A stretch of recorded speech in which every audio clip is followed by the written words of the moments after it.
But ಮಾನವೀಯತೆ ಎಲ್ಲೂ ಇಲ್ಲ. ಬಟ್ ಈ ಕೆಲವೊಂದು ಹಳ್ಳಿಗಳಲ್ಲಿ ಉಳ್ಕೊಂಡಿದೆ. ಸೊ ಆ ಮಾನವೀಯತೆ ಬಗ್ಗೆ ನಾನು, ಯಾಕಂದರೆ ನನಗನ್ಸಿರೋದು ಕೆಲವೊಂದು ಜಾಗಗಳಲ್ಲಿ ನಾನು ಸುಮಾರಾಗಿ ಏನಿಲ್ಲ ಅಂದ್ರೂ ಸ್ವಿಗ್ಗಿ ಮಾಡಿದ್ದೀನಿ, ಝೊಮ್ಯಾಟೊ ಮಾಡಿದ್ದೀನಿ, ರ್ಯಾಪಿಡೋ ಮಾಡಿದ್ದೀನಿ. ಎಲ್ಲ ಡೆಲಿವರಿ ಬಾಯ್ಸ್ ಎಷ್ಟು ಕಷ್ಟಪಡ್ತಾ ಇದ್ದಾರೆ ಅಂದರೆ ನಾವು ಕಣ್ಣಾರೆ ನೋಡಿದ್ದೀವಿ. ನೈಟ್ ಎಲ್ಲೋ ಇದ್ಕೊಂಡು ಎಲ್ಲೋ ಊಟ ಮಾಡಿಕೊಂಡು ನಾವು ಯಾವುದೋ ಒಂದು ಏರಿಯಾಗೆ ಹೋಗಿ ಅಲ್ಲೊಂದು ಪ್ರಾಬ್ಲಮ್ಮು ಅವರು ಕ್ರಿಯೇಟಾಗಿ ರಾಬ್ರಿಗಳು ಮಾಡೋದಾಗಲಿ ಸುಮಾರು ನೋಡ್ಬಿಟ್ಟಿದ್ದೀವಿ ನಾವು ಆ್ಯಕ್ಚುಲಿ. ಯಾಕಂದರೆ ಮಾನವೀಯತೆ ಇರಬೇಕು ಕಣ್ರಿ ಮನುಷ್ಯನಿಗೆ. ಎಲ್ಲೇ ಹೋಗಲಿ, ಯಾವುದೇ ಒಂದು ವಿಷಯಕ್ಕಾಗಲಿ ಡೆಲಿವರಿ ಬಾಯ್ಗಳಿಗೆ ದಯವಿಟ್ಟು ನಿಮ್ಮಲ್ಲಿ ಬೇಡ್ಕೊಳ್ಳೋದೇನೆಂದರೆ, ಅವರು ತಂದು ಡೆಲಿವರಿ ಕೊಟ್ಟಿದ್ದಾರೆ ಅಂದರೆ ಅವ್ರಿಗೊಂದು ಟ್ಯಾಂಕ್ಸ್ ಹೇಳಿ, ಒಂದು ಟ್ಯಾಂಕ್ಸ್ ಹೇಳಿ. ನೀವು ಟಿಪ್ಸ್ ಕೊಡಲಿಲ್ಲ ಅಂದರೆ ನೋ ಪ್ರಾಬ್ಲಮ್, ಅಟ್ಲೀಸ್ಟ್ ಅವ್ರಿಗೆ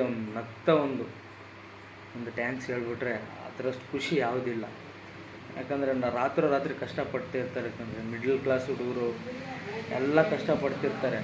ಯಾಕಂದರೆ ರಾತ್ರಿ ಯಾಕೆ ಕಷ್ಟಪಡ್ತಿದ್ದಾರೆ ಅಂದರೆ ಅವ್ರು ಬೆಳಿಬೇಕು, ಅಥವಾ ಫ್ಯಾಮಿಲಿ ನೋಡ್ಕೋಬೇಕು, ಫ್ಯಾಮಿಲಿ ಜವಾಬ್ದಾರಿಗಳಿರ್ತವೆ, ಸಾಲ ತೀರಿಸ್ಕೋಬೇಕು, ಎಲ್ಲ ಇದ್ದಾವೆ. ಬಟ್ ಪ್ರೆಸೆಂಟ್ ನಾನು ಆ ಕೆಲಸ ಮಾಡಿಬಿಟ್ಟು ಬಂದಿದ್ದೀನಿ. ಅವೆಲ್ಲ ಸಹಿಸ್ಕೊಳ್ಳೋಕ್ಕಾಗಲಾರ್ದೆ ನಾನು ಬೆಂಗಳೂರಲ್ಲಿ ಪ್ರೆಸೆಂಟಿಗೆ ನಮ್ಮೂರಲ್ಲಿ ನಾನು ಹೊಸ್ದಾಗಿ ಸಲೂನ್ ಮಾಡಿದ್ದೀನಿ. ಆ ಸಲೂನಲ್ಲಿ ನನ್ನ ಕೆಲಸ ಮಾಡಿಕೊಂಡು ನನ್ನ ಫ್ಯಾಮಿಲಿ ನೋಡಿಕೊಂಡು, ಜೊತೆಗೆ ನಮ್ಮ ಅಣ್ಣ ಇದ್ದಾರೆ, ಅವರು ಇಬ್ಬರು ಸೇರ್ಕೊಂಡು ಕೆಲಸ ಮಾಡ್ತಾಯಿದ್ದೀವಿ.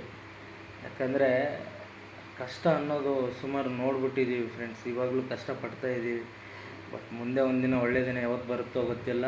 ಖಂಡಿತ ಆ ಒಳ್ಳೆಯ ದಿನ ಬಂದಾಗಂತೂ ನಮ್ಮಪ್ಪ ನಮ್ಮಮ್ಮನಿಗೆ ನಾನು ಒಳ್ಳೆ ಮಗನಾಗಿ, ನಮ್ಮೂರಿಗೆ ಒಳ್ಳೆ ಹುಡುಗನಾಗಿ, ಈ ಕರ್ನಾಟಕಕ್ಕೆ, ಈ ಭಾರತ ದೇಶಕ್ಕೆ ಒಳ್ಳೆ ಪ್ರಜೆಯಾಗಿ ಇರುತ್ತೇನೆ ಅಷ್ಟೇ.